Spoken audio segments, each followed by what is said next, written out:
अस्सलाम वालेकुम viewers. Today our topic is pronoun. अगर आप चैनल पे न्यू है तो चैनल को सब्सक्राइब कर दें और बेल आइकन को क्लिक कर दें ताकि मेरी मोर आने वाली वीडियोस आप तक पहुंचती रहें। तो आज हम पढ़ेंगे प्रोनाउन के काइंड्स के बारे में और प्रोनाउन के बारे में कि हमारे पास प्रोनाउन बेसिकली होता क्या है और उसके काइंड्स जो भी हैं उनके बारे में भी आपको मैं बताता चलूँगा।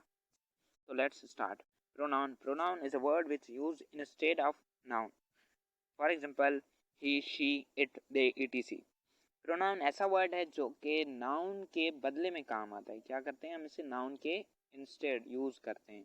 तो इनमें एग्जांपल्स आ गई ही, she, it, they, etc।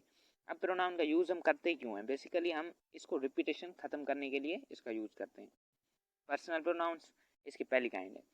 Refer to specific people और things. For example I, you, he, she, it, we, they. अब हम कुछ स्पेसिफिक चीज़ें और स्पेसिफिक पर्सन्स को क्या कहते हैं, रेफ़र करते हैं, उनके बारे में बताते हैं। तो हम उनके लिए कुछ वर्ड्स यूज़ करते हैं। तो हमारे पास वो कौन से? I, you, he, she, it, we, they. अब ये हमारे पास पर्सनल प्रोनाउन होते हैं। पॉजेसिव प्रोनाउन इंडिकेट ओनरशिप और position. For example mine, yours, his, hers, its, our, theirs. अब पॉजेसिव प्रोनाउंस हमारे पास करते हैं किसी भी चीज़ की इंडिकेट करते हैं, किसी भी चीज़ की ओनरशिप। फॉर एग्जांपल कोई चीज़ मेरी है, for example this book is mine. अब ये मेरी चीज़ है, इट मीन्स ये मेरी पोजीशन है। दिस बुक इज़ योर्स, ये तुम्हारी बुक है। तो ये अगर पोजीशन शो करता है किसी के होने का, किसी चीज़ को ये होने का पोजीशन को शो करता है कि ये चीज़ फलां की है, ये फलां की है। तो ये हमारे पास पोजीशन शो करते हैं पॉजेसिव प्रोनाउंस। थर्ड वन हमारे पास है reflexive pronoun. Reflect back to the subject of the sentence. For example, myself, yourself, himself, herself, itself, ourselves, themselves. Reflexive pronoun क्या होते हैं कि ये कोई भी काम होता है, ठीक है, कोई भी चीज़ होती है, वो डायरेक्टली सब्जेक्ट पे रिफ्लेक्ट करते हैं। For example I do work for myself, मैं अपने लिए काम करता हूँ।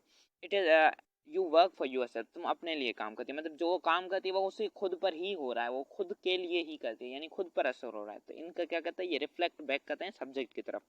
फोर्थ वन है हमारे पास indefinite pronouns. refers to non-specific people or things. For example, any, none, all, each, every, nobody, someone, anyone, no one. These are the indefinite pronouns, जिनके बारे में पता नहीं होता है। नॉन स्पेसिफिक पीपल होते हैं और चीज़ें होती हैं जिनके बारे में कुछ पता नहीं होता कि वो कितनी है। For example I have some books, आज मुझे पता नहीं है कितनी बुक्स है मेरे पास। For example I have every question do you want, मेरे पास हर वो क्वेश्चन है जो मैं तुम्हें चाहिए।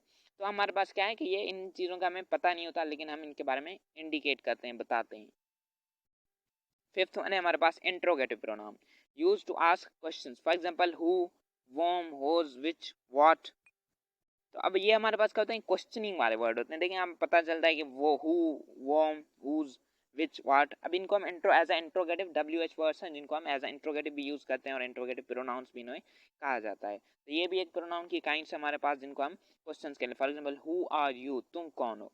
अब हम इसको क्या कहते हैं, नाउन के बदले हमें नेम नहीं पता तो हमने क्या कहा, हु आर यू, हमने उसकी इंट्रोगेटिव कर दिया, उससे आस्क कर लिया, उससे क्वेश्चन पूछ लिया, तो हमारे पास interrogative pronouns. Sixth one is demonstrative pronouns, point out specific things और people. For example this, that, these, those. अब हमारे पास ये क्या हो जाते हैं, डिमॉन्स्ट्रेटिव प्रोनाउंस किसी भी चीज़ को पॉइंट आउट करते हैं, किसी भी चीज़ को पॉइंट आउट करते हैं या किसी भी बंदे को क्या कहते हैं, पॉइंट आउट करते हैं। For example this book is mine. अब ये बुक को क्या कर रहा है, इंडिकेट कर रहा है। For example these are my friends, ये मेरे दोस्त हैं। दीज बुक्स आर माइन, ये बुक्स मेरी हैं। अब ये क्या कर रहा है, किसी चीज़ या किसी भी जो स्पेसिफिक थिंग्स को क्या कर रहे हैं, मॉडिफाई कर रहा है, या उसको क्या कर रहा है, उसकी तरफ इशारा कर रहा है। तो हमारे पास डिमॉन्स्ट्रेटिव प्रोनाउंस हो जाते हैं। Thanks for watching. यहाँ तक आपने सीखा कि प्रोनाउन और उसके काइंड्स क्या होते हैं। सब्सक्राइब माई चैनल, अगर आपने अभी तक सब्सक्राइब नहीं किया तो मेरे चैनल को सब्सक्राइब कर दें और मेरे कंटेंट को लाइक करें ताकि मैं इस तरह और मोर वीडियोस बनाता रहूँ। Thanks for watching.